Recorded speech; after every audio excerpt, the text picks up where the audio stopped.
Assalamualaikum warahmatullahi wabarakatuh. Selamat pagi anak-anak. Mohon maaf pada pertemuan minggu ini Ibu tidak bisa memberikan materi secara langsung. Namun lewat video ini Ibu harap materi yang nanti akan Ibu sampaikan bisa dicerna dan dipahami dengan baik oleh anak-anak sekalian. Oke, jangan lupa melakukan presensi pada link yang sudah Ibu berikan di grup. Baik adik-adik, teman-teman, anak-anak semuanya. Sebelum memulai pembelajaran pada pagi hari ini, alangkah baiknya adik-adik sekalian untuk berdoa sebelum belajar. Berdoa dimulai. Amin. Baik, langsung saja kita akan melanjutkan materi yang kemarin ya, anak-anak sekalian. Pada pertemuan minggu lalu di pembelajaran Bahasa Indonesia, Ibu telah menerangkan tentang teks berita. Langsung aja, Ibu izin untuk share screen ya. Oke, di sini materi yang akan kita bahas yaitu mengenai teks berita. Cuman kita akan berpatokan pada pembelajaran membacanya, yaitu membaca teks berita. Bagaimana cara membaca teks berita yang baik dan benar? Nah, di sini akan Ibu jelaskan. Masih ingat teman-teman kompetensi dasar yang akan kita bahas atau yang akan menjadi titik tumpu kita dalam materi kali ini yaitu pada KD 4.2. Kurikulum 2013, yaitu menyajikan data, informasi dalam bentuk berita secara lisan dan tulis dengan memperhatikan struktur kebahasaan atau aspek lisan. Nah, aspek lisan ini tuh ada lafal, intonasi, mimik, dan juga konesik. Nah, di sini nanti adik-adik akan mempraktikkan bagaimana cara membaca teks berita dengan memperhatikan aspek lisan. Dari pelafalannya, intonasinya, mimiknya, dan juga konesiknya seperti itu. Berita adalah informasi atau laporan mengenai hal-hal yang sedang terjadi. Dapat disajikan lewat bentuk cetak, seperti koran, majalah, atau bisa juga melalui siaran di TV. YouTube juga sekarang udah banyak tersedia. Ada juga internet. Nah, ini internet juga dalam bentuk artikel juga bisa. Atau bisa juga berita itu bisa tersampaikan dari mulut ke mulut kepada orang ketiga atau orang banyak. Nah, maka itu dinamakan berita. Suatu hal yang berisi informasi, maka itu dinamakan berita. Sebelum kalian membaca teks berita dengan baik dan benar, anak-anak juga harus bisa membedakan dan juga harus bisa meneliti tentang struktur teks berita. Jadi, pada umumnya, semua teks juga memiliki struktur. Teks berita pun begitu. Dia memiliki struktur teks berita. Yang pertama, struktur teks berita itu terdiri dari kepala berita, lalu yang kedua ada tubuh berita, dan juga ada ekor berita. Nah, mungkin dapat adik-adik bayangkan, terserah adik-adik mau membayangkan apa, hewan kah atau diri kita sendiri. Pada dasarnya teks berita itu berisi informasi yang utuh. Apa itu kepala berita? Kepala berita itu biasanya memuat rangkuman tentang informasi penting dalam berita, itu kepalanya. Biasanya kepala berita itu terletak pada di judul atau kalimat pembuka awal, nah itu kepala berita. Lalu ke bawah lagi ada struktur teks berita yaitu tubuh berita. Kalau di bagian tubuh berita berarti dia merupakan inti dari isi berita. Isi berita itu apa? Maka dia terletak di tubuh yang disampaikan secara rinci dan biasanya memperhatikan unsur 5W plus 1H. Nah, seperti itu. Jadi berita, isi dari berita itu terletak di tubuh berita. Lalu yang terakhir yaitu ekor berita. Nah, ekor berita ini biasanya memberikan informasi tambahan kepada tambahan atau pendukung kepada pembaca. Jadi ekor berita itu bisa boleh ada, boleh tidak ada, nggak apa-apa. Jadi berita udah selesai disampaikan, nggak ada ekor beritanya, ibaratnya kalimat tambahan seperti, jika kalian penasaran, boleh yuk mampir. Nah, itu tuh berarti ekor berita, karena dia mengandung informasi tambahan. Atau tidak ada yang seperti itu. Selesai isi, ya sudah langsung ditutup. Terima kasih, wassalamualaikum warahmatullahi wabarakatuh. Itu tidak apa-apa. Jadi ekor berita ini tidak bersifat wajib. Boleh ada, boleh juga tidak ada. Seperti itu. Di sini, Ibu memberikan salah satu teks berita. Teks berita yang Ibu ambil itu berdasarkan internet. Jadi Ibu ambil di internet. Nah, teman-teman dilihat, Ibu memberikan teks berita yang berjudul Tradisi Bagi-Bagi Takjil Gratis Setiap Ramadan di Ponpes Raudatul Jannah Serang Petarukan Pemalang. Nah, Ibu jelaskan kembali tentang tadi struktur teks berita. Yang pertama kepala beritanya. Dapat dilihat, judul ini itu termasuk kepala berita. Nah, judul ini termasuk kepala berita. Lalu, selain berada di judul, kepala berita itu juga biasanya berada atau terletak di paragraf pertama. Biasanya dia memberikan informasi awalan mengapa kok berita ini disampaikan. Nah, maka di situ terletak di paragraf pertama seperti ini. Bulan Ramadan adalah bulan kemenangan yang suci dan penuh keberkahan. Setiap yang kita lakukan bernilai ibadah, bahkan dilipat gandakan. Oleh sebab itu, tak heran jika bulan suci tersebut dinanti-nantikan dan menjadi ajang untuk berlomba-lomba dalam kebaikan. Salah satunya yaitu dengan bersedekah bagi-bagi takjil gratis yang sudah menjadi tradisi rutin setiap bulan Ramadan oleh Pondok Pesantren Raudhatul Jannah As-Sa'idiyah Bahrussalam. Nah, di sini tuh dia dinamakan kepala berita. Jadi paragraf pertama itu masih dinamakan kepala berita. Bagaimana dengan paragraf kedua? Adik-adik juga bisa lihat. Di paragraf kedua, ini dia sudah menjelaskan tentang tempat Raudhatul Jannah yang terletak di Desa Serang, Kecamatan Petarukan, Kabupaten Pemalang, Jawa Tengah. Nah, maka di sini kan sudah memasuki berita informasi 5W plus 1H. Maka paragraf kedua, ini bisa langsung disebut tubuh berita. Kalau paragraf kedua sudah masuk ke tubuh beritanya, maka otomatis bawahnya informasi-informasinya itu juga berisi tentang tubuh berita. Berisi tentang informasi dan termasuk dari bagian tubuh berita, seperti itu. Bisa dibaca ya teman-teman, bisa dibaca sendiri. Di sini juga ada bacaannya. Di sini juga masih termasuk dari... Nah, yang ini juga masih termasuk bagian dari tubuh berita. Paragraf yang ini, pokoknya paragraf selanjutnya, dia itu masih berisi tentang tubuh berita. Lalu kita langsung cek ke bagian yang terakhir, paragraf terakhir. Apakah kira-kira dia ada ekor beritanya? Kita lihat. Ternyata ada ya, diamati di paragraf terakhir, dia termasuk ekor berita, karena dia berisi seperti tambahan. Jika teman-teman semua penasaran bagaimana rasa es cendol khas Bandung buatan Pak Kumis, yuk datang ke Ponpes Raudhatul Jannah di Desa Serang. Dari mulai pukul 3 sore ya. Nah, berarti di sini dia ada kalimat tambahan, paragraf tambahan. Maka di sini berarti beritanya itu cukup lengkap. Dia memiliki kepala berita, tubuh berita, dan ekor berita. Oke.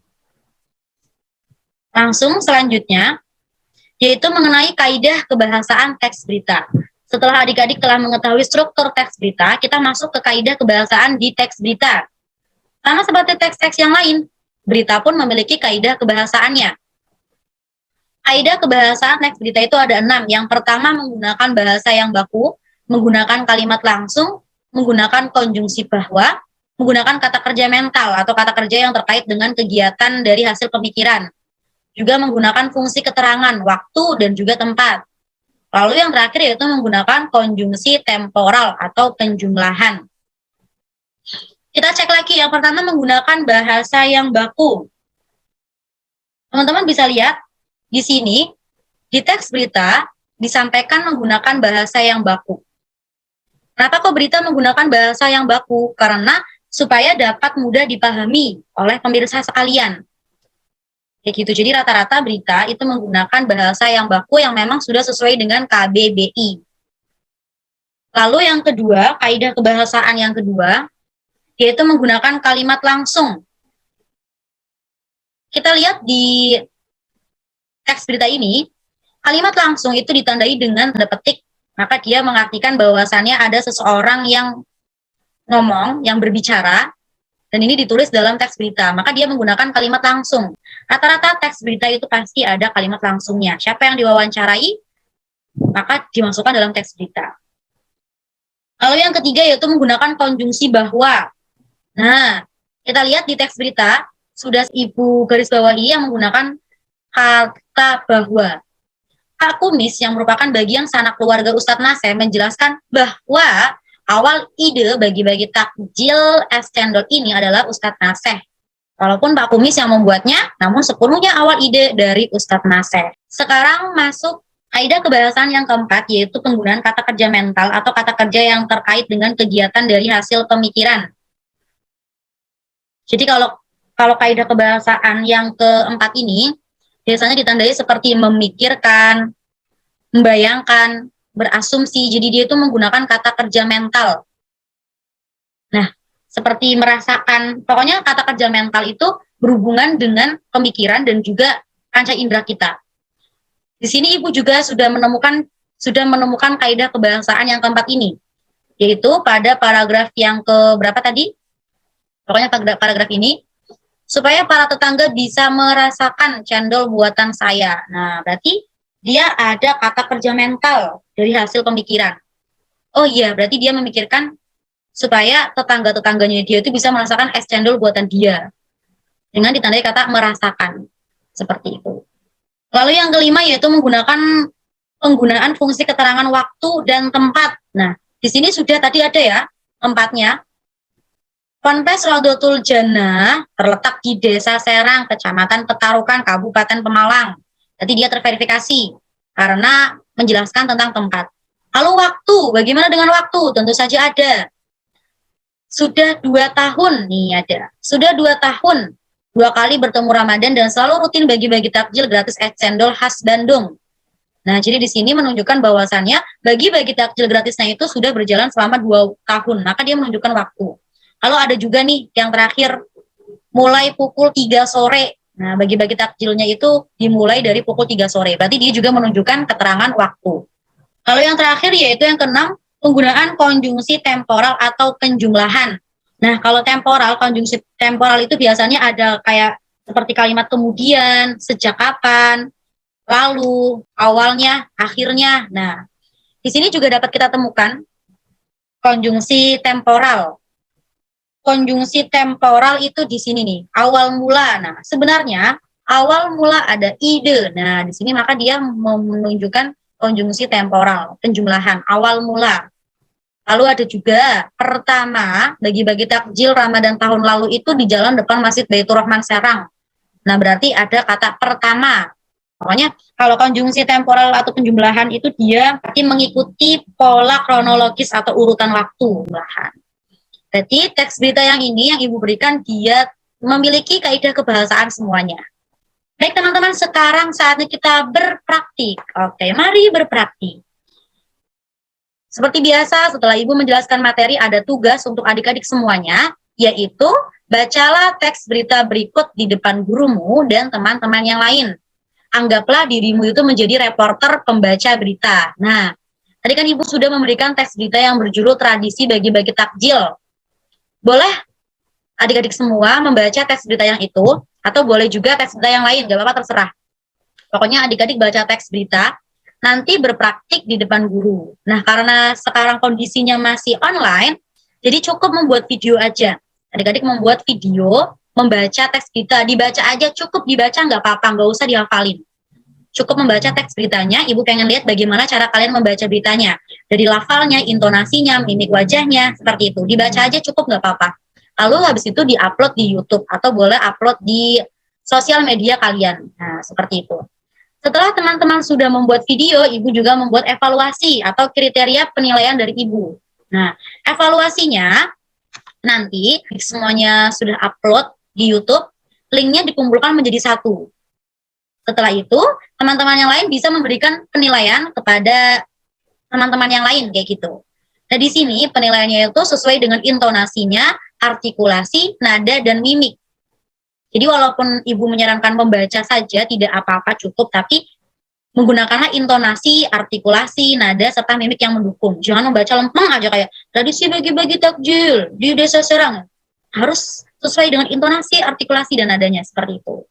Lalu yang kedua, kumpulkan penilaian tersebut kepada gurumu. Jadi teman-teman bisa saling menghargai, saling mensupport juga tugas teman yang lain, seperti itu. Nah, setelah udah bikin video, untuk evaluasi siswanya, penilaiannya caranya ini seperti ini. Ibu juga sudah membuatkan lembar evaluasi siswanya. Jadi teman-teman cukup buat nama siswanya siapa, lalu dinilai menurut kalian. Seperti itu.